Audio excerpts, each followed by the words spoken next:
Cuán firme cimiento se ha dado a la fe de Dios en su eterna palabra de amor.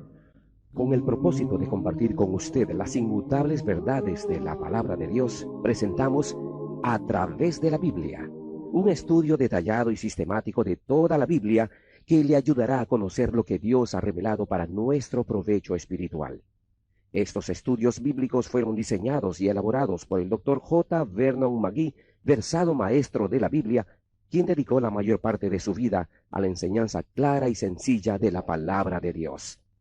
Acompáñenos, pues, mientras avanzamos en nuestro recorrido a través de la Biblia. Cuán firme cimiento la palabra de Dios. Es un gozo estar nuevamente con usted, amigo oyente, para traerle otro estudio de la serie A Través de la Biblia.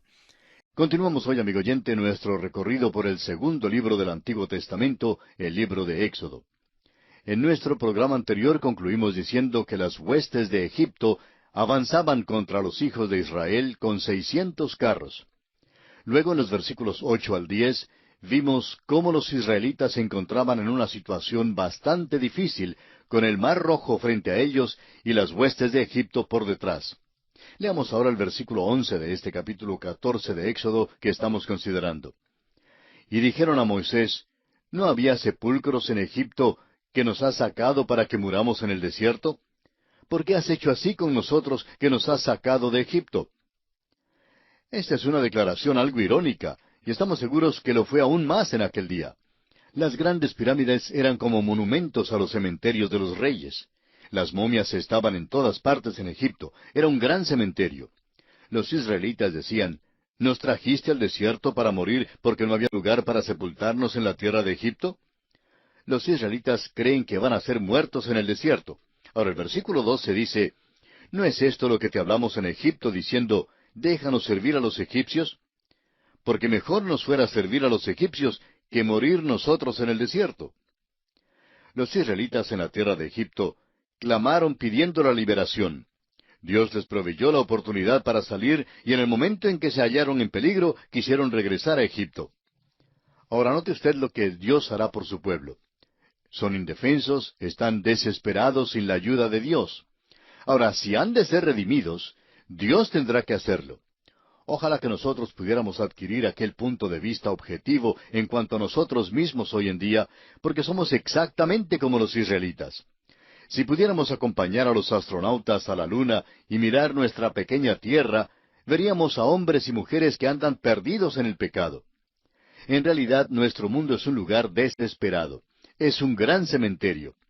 El apóstol Pablo en su carta a los Romanos capítulo 5 versículo 12 nos dice, por tanto, como el pecado entró en el mundo por un hombre, y por el pecado la muerte, así la muerte pasó a todos los hombres, por cuanto todos pecaron. El hombre ha estado en marcha por más de 5,000 años. ¿Hacia dónde marcha? El hombre marcha al sepulcro. No es muy bonito decirlo, pero es la verdad. Sin duda, el hombre es el fracaso más colosal en este universo de Dios. Consideremos ahora la victoria de Dios sobre Egipto. A menos que Dios intervenga por ellos, los hijos de Israel quedan sentenciados a una muerte segura. Usted y yo, amigo oyente, nunca podríamos ser redimidos a menos que Dios sea quien lo haga. La redención es la obra de Dios. Jonás dijo en su libro capítulo 2 y versículo 9, Mas yo con voz de alabanza te ofreceré sacrificios, pagaré lo que prometí, la salvación es de Jehová. El rey David hizo la misma declaración y ese es también el mensaje del Nuevo Testamento. Veamos ahora el versículo 13 de este capítulo 14 de Éxodo. Y Moisés dijo al pueblo, No temáis, estad firmes y ved la salvación que Jehová hará hoy con vosotros, porque los egipcios que hoy habéis visto, nunca más para siempre los veréis. El Señor obrará por su pueblo. Todo lo que necesitaban hacer era aceptar y recibir la salvación que ofrece el Señor. Debían estar firmes y Dios obraría. Recuerde que usted no puede ni aún alzar el dedo meñique para obtener su salvación. Todo lo que es necesario que usted haga es aceptar lo que Dios ya ha hecho por usted. Esta es la última vez que los israelitas verían a los egipcios. Levantarán las manos por última vez en esta contienda contra Israel y serán derrotados por Dios. Dios traerá salvación a su pueblo y ellos tendrán la paz que viene de tener perdonados los pecados. Leamos ahora los versículos 14 al 16 de Éxodo 14. Jehová peleará por vosotros, y vosotros estaréis tranquilos. Entonces Jehová dijo a Moisés, ¿por qué clamas a mí? Di a los hijos de Israel que marchen. Y tú alza tu vara, y extiende tu mano sobre el mar, y divídelo, y entren los hijos de Israel por en medio del mar en seco. Los israelitas debían estar firmes y ver así la salvación del Señor. Luego debían de asirse de sus instrucciones por la fe, debían cruzar el Mar Rojo. Son muchas las explicaciones naturales que se ofrecen en cuanto a cómo cruzaron los israelitas el mar. En primer lugar, creemos que está bien establecido por los historiadores y teólogos conservadores que el éxodo de Israel es un hecho histórico. El problema se encuentra en tratar de calcular cómo cruzaron el Mar Rojo. Algunos dicen que un viento sopló, causando que las aguas retrocedieran para formar muros de agua a cada lado del camino. Otros dicen que algún tipo de fenómeno natural arrolló el mar. Todavía otros alegan que un terremoto tuvo lugar en el mismo momento en que estaban listos para cruzar el mar. La cosa que tiene que ser enfrentada aquí es que se realizó un milagro. ¿Es algo que se acepta o no se acepta? Dios, por medio de un milagro, abrió el mar y los israelitas caminaron por medio de él en tierra seca. Cuando los israelitas cruzaron el mar, era igual como atravesar el desierto. La arena estaba seca. Ni aun se mojaron los pies. Ni una gota de agua les cayó encima. Esto puede ser explicado solamente por un milagro. Cruzaron al otro lado a pie enjuto. Ni aun había la suficiente agua como para humedecerse los pies. Sería difícil explicar esto aparte de un milagro directo de Dios. Ahora el versículo 17 dice, Y he aquí, yo endureceré el corazón de los egipcios para que los sigan, y yo me glorificaré en Faraón y en todo su ejército, en sus carros y en su caballería. Si usted hubiera estado en la orilla del mar cuando Faraón empezó a seguir a los israelitas por el Mar Rojo, usted quizá podría haberle dicho, bueno, supongo que usted reconoce que hace esto porque su corazón y el corazón de su pueblo se han endurecido. Y creemos que Faraón y su ejército se hubieran reído y contestado, perseguimos a los israelitas porque queremos perseguirlos. Pero amigo oyente, el hecho es que Dios les está forzando a los egipcios a hacer las cosas que ya está en sus corazones hacer. Sigamos adelante con los versículos 18 al 21 de Éxodo 14. Y sabrán los egipcios que yo soy Jehová, cuando me glorifique en Faraón, en sus carros y en su gente de a caballo. Y el ángel de Dios que iba delante del campamento de Israel se apartó e iba en pos de ellos. Y asimismo la columna de nube que iba delante de ellos se apartó y se puso a sus espaldas, e iba entre el campamento de los egipcios y el campamento de Israel. Y era nube y tinieblas para aquellos, y alumbraba a Israel de noche. Y en toda aquella noche nunca se acercaron los unos a los otros. Y extendió Moisés su mano sobre el mar, e hizo Jehová que el mar se retirase por recio viento oriental toda aquella noche. Y volvió el mar en seco, y las aguas quedaron divididas. Hay varias cosas en este pasaje en las cuales debemos fijarnos. En primer lugar, los egipcios que son mencionados en el versículo 1 son los que se quedaron atrás en la tierra de Egipto. Israel cruzará seguro al otro lado del Mar Rojo, y Faraón y su ejército perecerán en las aguas de aquel mar, y los egipcios que están en la tierra sabrán que el Dios de los israelitas es Jehová. En el versículo 19, el ángel de Dios se menciona. Creemos que el ángel de Dios no es ningún otro sino el Cristo preencarnado. Era Dios mismo quien se paró entre el campamento de los egipcios y el campamento de los israelitas. Cuando apareció un recio viento oriental, causó que el mar se retirara. Un viento natural nunca pudo haber hecho muros de agua en ambos lados. Leamos ahora los versículos 22 al 25 de Éxodo capítulo 14. Entonces los hijos de Israel entraron por en medio del mar, en seco, teniendo las aguas como muro a su derecha y a su izquierda. Y siguiéndolos los egipcios, entraron tras ellos hasta la mitad del mar, toda la caballería de Faraón, sus carros y su gente de a caballo. Aconteció a la vigilia de la mañana, que Jehová miró el campamento de los egipcios desde la columna de fuego y nube, y trastornó el campamento de los egipcios, y quitó las ruedas de sus carros, y los trastornó gravemente. Entonces los egipcios dijeron, huyamos de delante de Israel, porque Jehová pelea por ellos contra los egipcios. Al llevar a cabo Dios su plan para librar a su pueblo, de nuevo vemos que obró por medio de la columna de fuego y de la columna de nube, las que a nuestro parecer representan al Espíritu Santo. Y Él obra exactamente así hoy en día.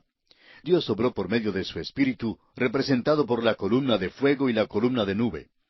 Tal como los hijos de Israel fueron guiados por el Espíritu Santo de Dios, así también nosotros debemos ser guiados por Él.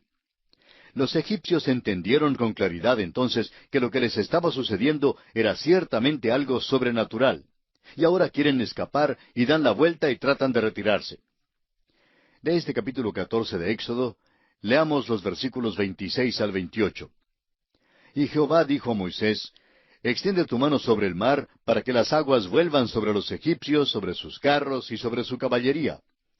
Entonces Moisés extendió su mano sobre el mar, y cuando amanecía, el mar se volvió en toda su fuerza, y los egipcios al huir se encontraban con el mar. Y Jehová derribó a los egipcios en medio del mar. Y volvieron las aguas y cubrieron los carros y la caballería y todo el ejército de Faraón que había entrado tras ellos en el mar. No quedó de ellos ni uno. Este relato requiere una observación cuidadosa porque es un milagro. No hay ninguna manera natural que pueda explicar lo que sucedió. Muchos hombres que creen en la palabra de Dios y que son salvos por su fe en Cristo tratan de explicar el cruce del Mar Rojo de alguna manera natural. Cuando uno lee este relato, es imposible explicarlo naturalmente. Dios dice que es un milagro, y esto se acepta o se rechaza. Demos un vistazo al versículo 29. Y los hijos de Israel fueron por en medio del mar en seco, teniendo las aguas por muro a su derecha y a su izquierda. Este es un milagro. 2 veces ahora esto se nos ha aclarado. Caminaron en seco por en medio del mar. Las aguas les fueron por muro a la izquierda y a la derecha. No es posible explicarlo sobre una base natural. Leamos ahora los versículos 30 y 31 de Éxodo 14. Así salvó Jehová aquel día a Israel de mano de los egipcios. E Israel vio a los egipcios muertos a la orilla del mar. Y vio Israel aquel grande hecho que Jehová ejecutó contra los egipcios. Y el pueblo temió a Jehová, y creyeron a Jehová y a Moisés su siervo. Estos 2 versículos declaran el propósito de Dios en liberar a Israel. Al principiar su marcha por el desierto, los israelitas vieron el poder de Dios cuando los libró de Egipto con sangre. Ahora, en el Mar Rojo, demuestra su poder de nuevo al guiarlos en plena seguridad en medio del mar y al destruir a los egipcios que los perseguían. Dios, pues, libró a sus hijos por su poder. Y así concluye el capítulo 14 del libro de Éxodo. Y llegamos ahora al capítulo 15. En este capítulo consideraremos los siguientes aspectos. Moisés y los hijos de Israel cantan un cántico de redención. El pueblo requiere agua y murmura porque no hay agua para beber. El agua amarga de Mara y las fuentes de agua en Elim. Consideremos el primer aspecto, el cántico de redención de Israel. Inmediatamente después de cruzar ilesos el Mar Rojo, los hijos de Israel unen sus voces para cantar. Escuchemos las palabras iniciales de este cántico en los versículos 1 al 3 de este capítulo 15 de Éxodo. Entonces cantó Moisés y los hijos de Israel este cántico a Jehová, y dijeron, Cantaré yo a Jehová, porque se ha magnificado grandemente, ha echado en el mar al caballo y al jinete. Jehová es mi fortaleza y mi cántico, y ha sido mi salvación. Este es mi Dios, y lo alabaré, Dios de mi Padre, y lo enalteceré. Jehová es varón de guerra, Jehová es su nombre. Los israelitas están cantando en alta voz sus alabanzas a Dios. Estos son los mismos que hace unas pocas horas, al otro lado del Mar Rojo, se quejaban y clamaban diciendo que querían volver a Egipto para morir. ¿Qué había pasado?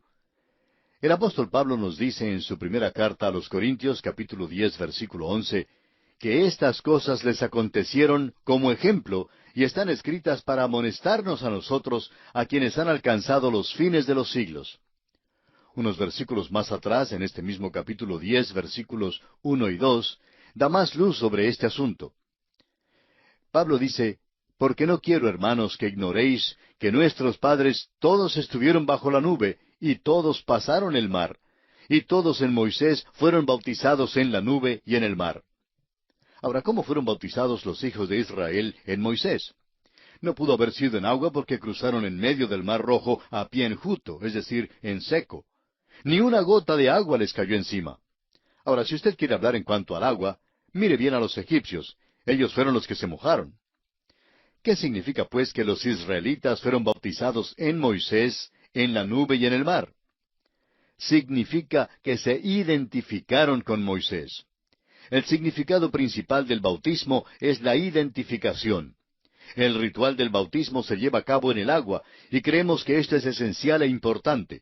Manifiesta el verdadero bautismo que es del Espíritu Santo, el cual nos identifica con Cristo y nos pone en Cristo. Ahora, los israelitas fueron bautizados en Moisés. Se quejaron a un lado del mar, y cuando cruzaron al otro lado, entonaban el cántico de Moisés. Se identificaron con Moisés. Habían sido librados por medio de él. Aprendemos más acerca de este incidente en Hebreos 11:29, donde se nos dice, «Por la fe pasaron el mar Rojo como por tierra seca, e intentando los egipcios hacer lo mismo, fueron ahogados». Fue por la fe que los israelitas cruzaron el mar. Ahora, ¿de quién era la fe? No era la fe de los israelitas, porque ellos no tenían ninguna fe, sino hasta cuando cruzaron el mar. Fue la fe de Moisés. Fue Moisés quien extendió su mano sobre el mar Rojo. Fue Moisés quien los guió por en medio del mar. Cuando llegaron al otro lado, fue Moisés el que empezó a cantar de la liberación y de que habían visto la salvación de Dios. Luego se identificaron con Moisés y comenzaron a cantar con él. Fueron bautizados en Moisés. Y eso es lo que sucede cuando usted, amigo oyente, confíe en el Señor Jesucristo como su Salvador. Cristo es quien nos libra de la servidumbre egipcia y de las tinieblas egipcias de este mundo. Nos guía a través del mar Rojo, nos hace ver su liberación y nos trae a este lugar donde podemos elevarle un himno de redención. Luego somos unidos a Él, somos bautizados en Cristo. El apóstol Pablo en su primera carta a los Corintios, capítulo 12, versículo 13, dice, «Porque por un solo Espíritu fuimos todos bautizados en un cuerpo, sean judíos o griegos, sean esclavos o libres, y a todos se nos dio a beber de un mismo Espíritu». El Espíritu Santo es el que nos une a Cristo y nos hace uno con Él. Es una cosa maravillosa estar unidos a Él. Una vez una ancianita, hablando en cuanto a la seguridad de su salvación, dijo, «Nadie puede quitarme de su mano». Alguien le contestó a la ancianita, «Bueno, tú puedes pasar inadvertida por entre los dedos de Él». Y ella respondió, «Eso nunca puede suceder. No puedo pasar por los dedos de Cristo, porque yo soy uno de sus dedos». Y eso es verdad, amigo oyente. Somos miembros del cuerpo de Cristo. El Espíritu Santo nos une a Él. ¡Qué redención más maravillosa tenemos en Cristo! Lo que le sucedió a Israel es un ejemplo para nosotros. Es un cuadro de nuestra redención y de lo que hace el Espíritu de Dios cuando confiamos en el Señor Jesucristo como nuestro Salvador. Antes de que los israelitas unieran sus voces con Moisés para cantar el cántico de redención a su Dios, se hallaban en el desierto cantando los cánticos melancólicos. Antes de cruzar el mar, se vieron afligidos y sintieron tristeza por haber salido de Egipto. Cantaron en alta voz y por largo tiempo los cánticos tristes. Y veremos que volverán a cantarlos de nuevo, porque estos llegaron a ser como una canción lema mientras viajaban por el desierto. Por un tiempo, sin embargo, cantaron el cántico de redención. Este cántico puede ser comparado con el cántico de Débora y de Barak en el libro de los Jueces. Hay muchos cánticos en la Biblia. David compuso y cantó muchos himnos, los cuales se encuentran en los Salmos. Usted encontrará que sus cánticos son verdaderas obras maestras. Aún Jeremías tuvo un cántico, aunque muchas veces fue acompañado por un lamento y un dolor. Otros profetas tuvieron cánticos que entonar en todo el Antiguo Testamento. El Nuevo Testamento principia con cánticos. El doctor Lucas, por ejemplo, cuenta acerca de varios de ellos. Hay el cántico de Elizabeth cuando le fue traída la palabra de que iba a dar a luz. María cantó un cántico cuando se dio cuenta que iba a ser la madre del Señor Jesucristo. Otros grandes cánticos fueron relacionados con el nacimiento de Cristo, así como el cántico de alabanza que oyeron cantar los pastores a la hueste celestial. Por último, el libro de Apocalipsis nos da un vistazo del cielo al ver nosotros la gran compañía reunida alrededor del trono de Dios cantando un cántico nuevo.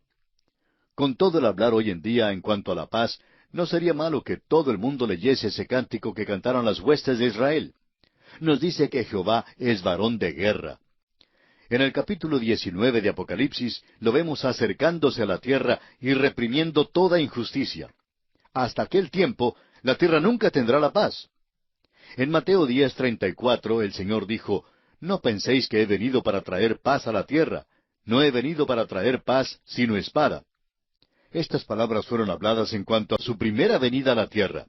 La segunda vez que Él venga, traerá paz con la espada. Esa es la única manera de liberar la tierra de injusticia. Este cántico de Moisés y de los israelitas, pues, relata la experiencia fantástica que tuvieron al cruzar el Mar Rojo. Su cántico contaba la historia de lo que habían visto hacer a Dios y de lo que Dios había hecho por ellos. Fue algo que no iban a olvidar tan pronto. Ahora los versículos 4 al 6 de Éxodo 15 dicen, «Echó en el mar los carros de Faraón y su ejército, y sus capitanes escogidos fueron hundidos en el mar Rojo. Los abismos los cubrieron, descendieron a las profundidades como piedra. Tu diestra, oh Jehová, ha sido magnificada en poder, tu diestra, oh Jehová, ha quebrantado al enemigo». Los israelitas están celebrando su liberación. Egipto y los egipcios representaban para ellos el mundo, la servidumbre, la falta de esperanza y el desamparo. Ahora han sido redimidos y esa es la esencia de su cántico. Este cántico continúa en los versículos 7 al 18, exaltando la grandeza del poder con que Dios ha derribado a los enemigos que perseguían a los hijos de Israel. Y aquí nos detenemos por esta oportunidad. Continuaremos considerando este capítulo 15 de Éxodo en nuestro próximo programa.